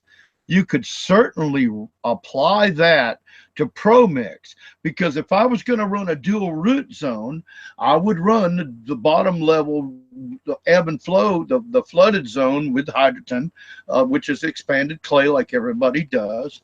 And then my topsoil would be ProMix. I would run ProMix, and that would be my top layer, and that gives you everything you need. It's got vermiculite and perlite in it. That's what I was forgetting. So it's basically a potting mix. See, for you people out there right now, here's a clarification: potting soil and potting mix are 2 different things. You do not want to necessarily use a potting. Well, potting soil has dirt in it. A potting mix does not have dirt in it. So, but potting mix and potting soil can both have time release fertilizer, which is why we try to steer away from some of the, what the bags you buy at the big box mart or whatever. And we try to teach you to make your own. If you want to make your own soil or your own medium, there's nothing better to start with than something like Promix, which is a commercial nursery medium. And then you can amend that with ferments, or you can amend it with just water soluble nutrients, or, whatever, or organic, you can mix it. All right, for instance, if you have a compost and you've got a tried and true compost and you've been using that compost and having excellent results for a long time on your vegetables, you could mix that with Promix and get a great soil to grow in. Now, keep in mind, you never want small plants in a hot composted soil. So Promix by itself is basically a supercharged peat moss thing, like Jiffy pellets or peat moss. So that's all you're doing. You're starting to, if you use a Jiffy pellet, you're starting to. So if you understand that, Promix is that with perlite, vermiculite, mycorrhizae fungi, a wetting agent, and dolomitic lime, all to provide you everything you need. Fast. Yeah, well, it does and it doesn't. If you really soak the shit out of it, depending on the heat and the humidity. Sometimes when plants are, and that's a good point. When you start with this Promix and you're growing smaller plants, the smaller plant does not suck up the moisture like a bigger plant. In a 5-gallon cloth pot, when I water every couple of days or 3 when it's time, it's a gallon. I give them an entire gallon at least. In a 1-gallon pot, I don't know. I just flood them out, but you got to watch it out more. 1 gallon is not as hard to tell, because if you're using 1 gallon, you're still really not into the, what I call the veg stage. You're into the, it's part of it's the early veg stage. In my early veg, I'm in a 1-gallon nursery pot. Now, granted, I've grown in every hydroponic system imaginable, and I built every one of them too. And I have a commercial greenhouse with an entire sprayed of waste system, and I make my own nutrients. But what I try to do is I'll try to do things and learn ways to help the common grower, and especially now with the onslaught of older, senior, mature growers that are, trying to get off of meds that ruin their life, and their way of living, like ability to function. They're coming into play. I've been trying to go back from the fancier stuff and things that are mechanical into one thing that old people understand is simple shit. So when I try to teach older folks how to grow, that's what I love about Promix. You take Promix, you got a water soluble nutrient. You can add any nutrient you want. I'm personally using right now the Flower Power nutrients from ILGM that Robert got, and I'm getting excellent results. I'm getting plants that smell great at the end of the grow without any additives. Now, in the next couple of months, I'm going to be trying to maybe do some. I want to try doing some ferments and stuff, and add silica and such. That we're not in the water soluble nutrients to the Promix medium. So I'm looking forward to doing that and taking it to a next level. But I wanted to establish several grows over a couple years in just Promix in the simplest way possible. And I've now done that where people that I've helped this way. In fact, a Hogmaster right here didn't grow this way before I suggested it, and he's one of the people that's helped me. That I know that he's doing the same thing, and he's practicing good grow methods. So we can tailor and measure our results.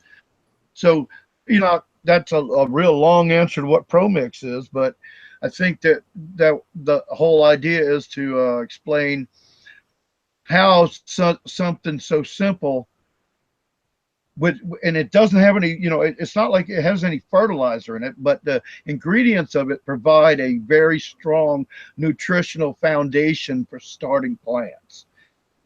And then once they're started, you can transplant them into a bigger pot and to finish in a reasonable amount of time. You don't want to go bigger than 5 gallons indoors. Outdoors is a whole nother fish. It's a whole nother story. But indoors, 5 gallons is all you really ever want to have. And it's perfect. It's perfect because you can add anything to it. It doesn't mess with your pH. It's just fantastic. So I don't know. I digress. Anybody else got something to say? I want to give a shout out to Bob. Thanks for listening, Bob. So is Bob on? So you're talking a lot of bit about the difference between peat and some of the other stuff. Have you done much work with coco coir? Or? I hate coco coir. Yeah, I've had a lot of problems with it. It's okay when I found it's all right up to 15% in my soil mixes, but anything beyond that, it starts to just cause problems. Well, see, now that's an interesting concept because I could see value of it, but whenever I've tried it, all I've had is everybody that tries to use coco coir when they've come to our forums, and I've been doing this for 13 years, they always have pH problems. And they have they're always having leaves that are discolored. Yeah, CalMag. And I say oh yeah. They say, well, I've decided to use cocoa and I'm going to mix it with hydroton, and I'm like, why? Just use hydroton. Yeah, that makes no sense. It's like so yeah. Well, at least we're on the Well, we're on the we're all on the same page. I'm sorry, I get kind of testy sometimes. But I love that I find the same thing, but I love that you just said maybe you could add it up to 15%, but then I have to also say, first place, Steve, if that's all you could add, what significant value would even taking the time to have some and adding 15% to your mix do? Or would it have any effect? It would it aerates your mix the same way that you would get the benefit from perlite or vermiculite or heat, well, then why not just use perlite and not have to deal with the cocoa issue at all? Perlite's different in how it wicks water and how it moves water throughout the soil matrix. So it kind of has some different properties to it rather than the perlite, which is more like a rock type versus more of a plant material. Kind of almost like, I would almost describe it almost like a silica kind of thing. It's like a glassy, hard, glassy, like if you mixed, what is it, calcium and magnesium together in water. And then you also have things like, what is it, growstone, which is a glass byproduct, which is a silica, and that's something that I think is great. In that same deal, almost very similar to coco coir in that 15 to 20% range, as far as a maximum end, because anything above that, again, starts to cause pH issues because it just wants to raise pH all the time because it's so bioavailable in silica. But if you have it just in 15% or even up to 20%, which depending on what your base pH is, it can be a great like long-term passive silica additive where it'll passively leach silica, very readily at a very stable rate. I think you should put a link to that on the podcast here tonight. What do you think about using DE as the silica? DE is okay, but DE the silica level varies and the bioavailability varies widely depending on where it was sourced, so it's not as consistent. Gotcha. I'm kind of looking for something that's consistent enough to use for commercial production. So that's kind of what I look at when I'm trying to determine this kind of stuff. I think with the DE2, part of that is, David, is that every freaking mineral on the planet is in DE. All right, pretty much every mineral in there. So yeah, I was going to mention that it's high in different other minerals as well. Yeah, I mean, it's why I don't like rock phosphate. Rock phosphate varies just ludicrously depending on what company is making it and where it was mined. And even, and you know, I would say the only organic phosphorus substitute that I can think of immediately off the top of my head that has some level of consistency. Fossilized bird guano, while it does have variability, tends to be, at least in my testing, much more stable than the rock phosphate or a straight rock phosphate. If you're looking for something that's, you know, an organically sourced phosphate, you know, option. We've talked about Mammoth P a bunch as well to amplify what is in your system, but you know, that's really been one of the ones that I found works well if you're trying to stay away from mineral salt, and you know, at least man-made mineral salts. Right. Where, of Also course, usually for local. D, not to be confused, D is not a man-made mineral salt. D No. is something, just since we were on that topic, D is something mined out in like North Dakota or South Dakota somewhere in a place. But and it's a fossilized shell flower, and basically it's bugs. It's bugs, fossilized bugs, and Diatoms. diatoms. Exactly right. Well, yeah, that's why it's called diatomaceous earth. So it's great stuff, but you know, I think going back to what David asked, I think that's the answer. Steve gave a perfect answer, and I just wanted to say that on the backside is it's not just a silica. So there's so many other minerals and stuff in there that aren't even necessary that are in there. And although it has a good application, there's some applications where it's excellent. Yeah, it's not. I would agree too that as a base for silica, or you know, your It's silica. not as consistent. Well, it's got all the other minerals, so it's not just a silica. So it skews everything. It means everything's gonna have to be adjusted by you adding that to your medium, see, because there's other minerals available that'll be. So that means when you've got to say a pro, all right, we're back to pro mix. If you got a pro mix where you know it's stable, and you're providing minerals to, I mean, nutrients or a compost or whatever you want to, and then all of a sudden you're saying, well, I want to add DE as silica. Now, I'm not saying don't put DE, because if you don't want bugs, you can put the DE. If you want no living, you know, organisms in there, and you put DE on there won't be any living. It'll be sterile. That in that respect, there's nothing wrong with that. It depends on how you grow. But um, the point is, go ahead, Steve. Did you want to say something? Oh, okay. Shoot. Damn it. Um, Sorry, I didn't mean to throw you off there. yeah, I had a good point to make too. Damn it, I hate when that happens. You were saying that it kills living organisms like bugs. Yeah, so I'm assuming is what you were talking about. So we're talking. So you know, if you want that organism, then it's not for you. So I was basically at the end of my statement, I think. So It is safe for worms. It's got, and here's the thing: when you bring up worms, it can kill worms, okay? But there is actually people that have done studies, and they found that if you put DE on the top of your medium and allow the worms to actually work it into the soil themselves, then it doesn't kill the worms. It's if you mix it in your entire medium, and then, you know, any worms or any kind of, you know, biological creature like that is going to die. You know, if you consider personally, I don't want any bugs in my grow at all. Period. And because of the way I do control my grow, and I'm always indoors, I do not have the pests. And the one reason I haven't had mites since I dusted my entire crop and room with diatomaceous earth. And ever since I did, I've never had a spider mite since. So that's all I can say about that. Awesome.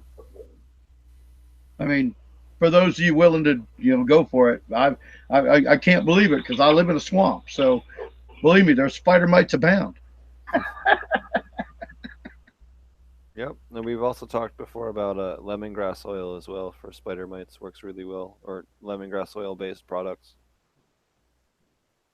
So Is there a way to make that yourself, Steve?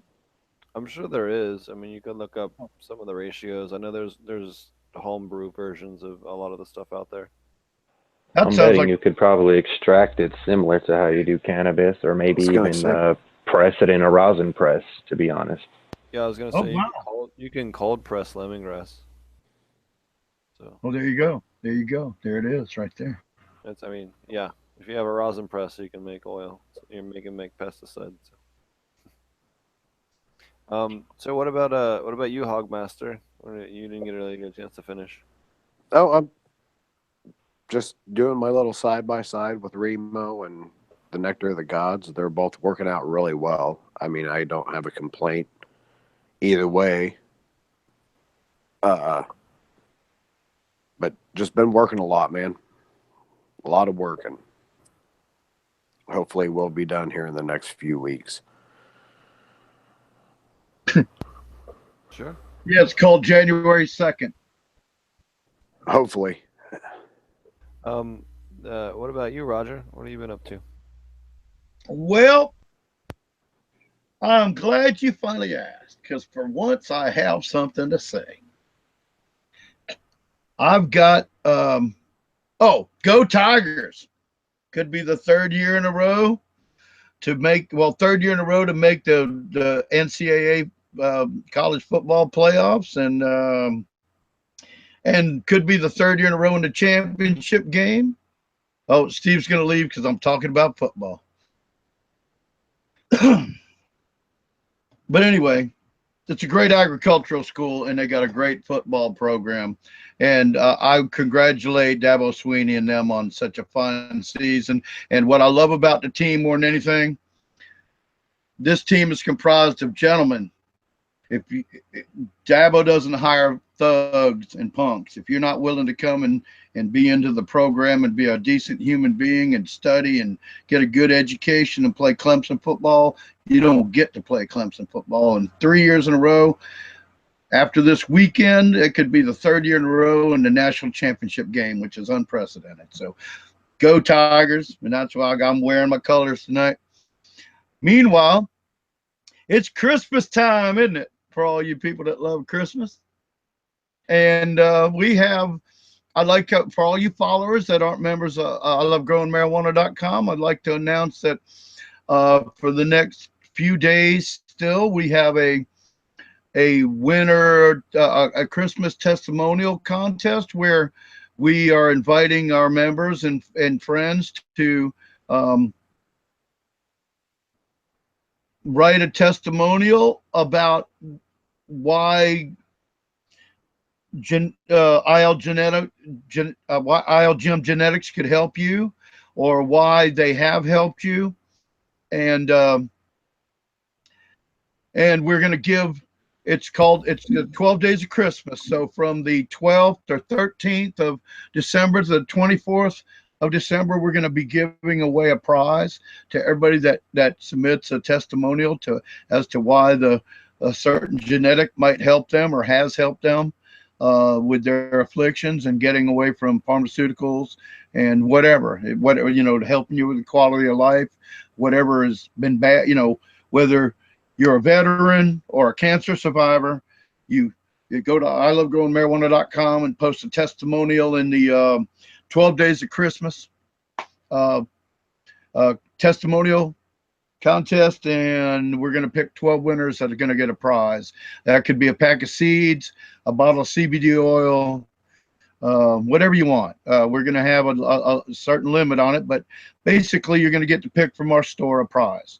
And that's how we're going to run it, like that. So I was glad to be able to I asked Robert to do that a few weeks ago, and he said I could. And that's why, if you watch right now, that's why I'm Santa Claus, because I'm going to be giving 12 prizes away from the 13th through the 24th of December at ILoveGrowingMarijuana.com to anybody that posts a testimony. Well, to the top 12 testimonials and or essays about how cannabis has helped them, whatever. There's no limitations. Doesn't matter how many words you put. People ask me that. I said, I don't know, 500 words, 1,000 words. You can't put a limit on somebody's story. So you come to ILoveGrowingMarijuana.com and tell us your story, in the 12 days of Christmas, and we're going to all read it and pick out the 12 most deserving people, and who knows, we'll see what happens. I don't know if I can pull a Rosie or whatever and get everybody a prize, but at least I got 12. I got 12 days of Christmas prizes. So that's what I'm up to, Steve. Very cool. Awesome. Well, I've been busy doing a bunch of purity medicinal stuff behind the scenes, meeting with all kinds of people, getting ready for Emerald Cup. Happy to have 2 weeks off after Emerald Cup before I have to do another event, or 3 weeks, or I might even have a whole month off. It might be actually like a miracle, where I actually don't have to do an event. So, not that I mind, but I do want to give a shout out to AP Meds, which is Marty's channel, if you're into YouTube, and then Fish Ganja Guy, which is Fish Ganja Guy on YouTube as well. Both of them have YouTube channels. Neither one of them is particularly active this second because both of them have just moved, or Fish Ganja Guy just moved and Marty's about to. So their content's slightly thinner than it normally is, but I'm sure they'll be raging again here shortly. And what else? Jorge Cervantes will be on the show in the next couple of weeks. That'll be really exciting. Trying to think what else. I'm back. We'll have the classes for next year, as far as the cannabis classes. I'll have the schedule for that here in the next week or two. So if anyone's interested in that for next year, we'll have that. Slow and steady progress on the Aquaponic Cannabis book. I've been working on that a little bit again. Kind of have a book deal that I'm working to try and finish on that through a well-known publisher you guys would be pretty stoked about. And I don't know, just a bunch of stuff in the cooker I can't talk about this second. I think, what else? Is there anything else I can tell you guys about? There's some new formulations of the powder we're tinkering around with. Just getting ready for next year. Finalizing all of our paperwork on up in Canada for our license up there. We'll be all you Canadian listeners, you'll be able to buy our product here probably sooner than some of the American market people. Everything's going really great up there with our licensing up, so that's been going really well. And yeah, so there you go. Little tour of Hogmaster. You want to say something, Hogmaster, so it cuts to the camera? It's pretty loud in here, but I'll give it a shot. That right there is my Nectar of the God. And that big fellow over there is the Remo nutrients. Nice. And they're both White Widow autos. Interesting. They definitely have different structure to them for sure. Do you want to talk a little bit about your setup there? I think we've seen your setup much before. Yep. I actually have some really cheap lights that I got off of Amazon that I've had the best luck with. They are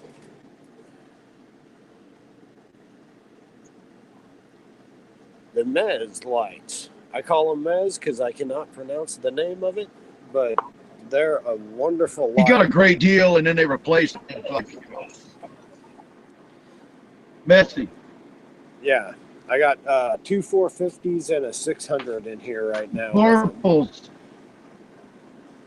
They look real purple on here, but they're more of a pink color. They have an IR. They have the UV in them.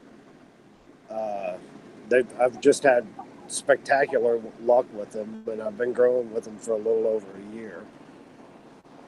I'm actually getting ready to start a Vivid grow. I'll be getting some of their lights here soon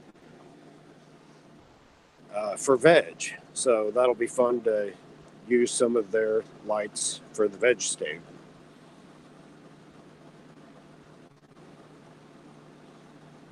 And then I have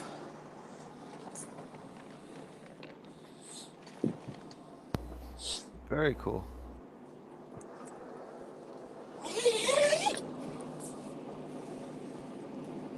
my gold leaf.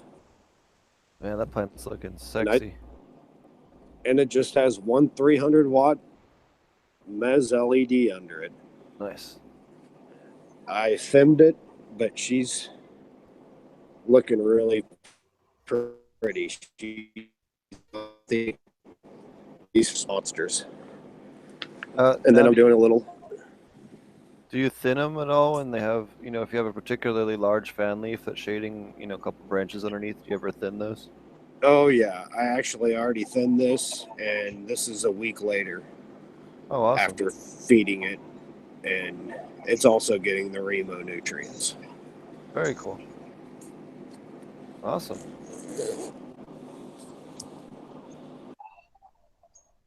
Thanks for sharing. Is that ILTM White Widow? White Widow? Say that again. I've been having a lot of technical difficulties, and I got cut off a while ago, so I don't know what's going on. Yeah, your internet's a little bit slow. You're slightly robotic, but it's okay. We accept your cybernetic overlord. Yeah, and all my genetics are from. It's been raining for 2 days. Oh, okay. It's been raining for 2 days. Well, does anyone else have anything else? If not, I think we're gonna wrap things up. Wow. Does anyone else have any other questions? I'm gonna be ordering me a new pen tonight. Oh yeah. Well, I just like to know, did everybody hear about our Christmas contest, or was it? Yes. Yeah. No. We all heard about your Christmas contest with the 12 testimonials about how cannabis has helped people. Yeah, I'm really interested in their pen because I got the Kind pen and I love it. And if it's anything like it, Okay. It sounds like a lot of fun. Thank you. The only thing with their pen is you have to load your own cartridges, but yeah, it's not a big deal. Yeah, not a big deal at all. Yeah, no, it takes all of 30 seconds to load a cartridge. Like, who cares? Yeah, exactly. But still, I'd love to try it because I have. And that's a plus. Oh yeah, for sure. All right. Well, if anyone's interested, you guys can catch me and Old Fart Grows and a couple of other awesome people at the Emerald Cup this weekend. We will be there. We entered into the contest. We entered both our powder and our oil. We'll, kind of curious to see how we place. Obviously the oil is a little bit more of a harder contest than the edibles. At least that's how we feel as far as our entries. So it will be interesting to see how it goes. So hope to see everyone there. If you are there, come say hi. We will be there. And, have fun, man. Kick ass. Yeah, it'll be a lot of fun. Might be the last event, especially with. Oh, I did want to bring up this because I talked about it earlier before we wrap the show up. This whole Jeff Sessions medical marijuana thing. So there's a rider on the tax bills that basically prevent the federal government from spending any government money, which includes the DEA, on prosecuting anything to do with medical marijuana or medical marijuana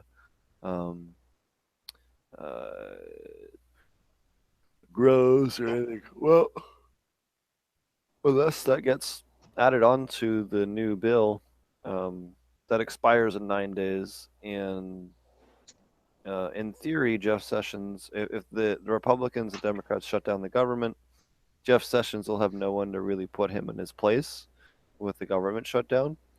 And he could actually go after people and even prosecute people for stuff they've done in the industry going back to 1996, basically. So, yeah, the whole industry has a gun to its head again, but we've been through this before. I missed the old shithead sessions we had. Oh yeah. At this point, it's not even. It's so anger inducing. It's just. It's. I don't know if it's even worth doing anymore. But we I will. hear We ya. will do the news show again. Again, I've just been traveling entirely too much. I've been home maybe. I could count on my hands the number of days I've been home in the last 2 months. So. I feel that way at work. Of how much I've been traveling. So. But yeah. So I did want to touch on that and just make people aware of it. Otherwise, how do people find you there, Brain Grow? Oh yeah, you can check me out on Instagram, of course, brain_grow, and on YouTube, of course. And like I said, um, ILGM, I've been doing a up-to-date grow journal over there for all three of the phenos of the ninja fruit. So if you want to keep up with what I'm doing, just make you an account over there real quick and just check it out. Awesome. What about you, Hogmaster? How do people find you and Roger? We are at ilovegrowingmarijuana.com. We're in the forum section. We can help you from start to finish. We have some great genetics, and it's a pleasure being on your show again, Steve. Yeah, it's nice to have you back. I know we had some technical issues there, trying to get everybody on. I've been a little bit less organized than I have been previously. These last couple of two shows, probably we got them online at last minute because I've been traveling so much, but we managed to pull them off regardless. My goal is just to try as hard as we can going forward. You know, kind of Marty and I kind of made this decision beginning of the year that just we're gonna try as hard as we can to always have a show every week and try to do it always on Thursdays. We do have a couple of Australian guests. I did talk to Murray Hollom. He wants to come on the show. And we have one or two other Australian guests. So we will be doing a Friday show again. I know we've done that once or twice before. The Friday show makes it so that the Australian guests can get on Saturday morning when they have off work. So we will do that again sometime as well. We'll have a Friday show, but that won't be a habit. But we will have a show probably sometime in the next month and a half that is a Friday show, just to give people a heads up. But I will make an announcement that week about it ahead of time. So. Sweet. Yep. Alrighty. Well, if anyone has anything else, now's the time. If not, I think we're gonna wrap things up. Alrighty. So everyone can catch us next week. We'll be back again next Thursday. I'm not 100% sure the guest is. I have a big long list of guests now, especially after going to Vegas in the last couple shows. I think we have all the guests we need for quite a few months now. So, yeah. So, and again, Jorge Cervantes will be joining us, which I am super excited about. In the next couple of weeks, I don't have an exact date yet. Him and I are still playing email tag. Kind of waiting for him to get back to Spain before I try to set up a call with him. So that might also be a wonky time. So just that be expected. Alrighty, guys, take care, and I'll see you guys next week. Cheers.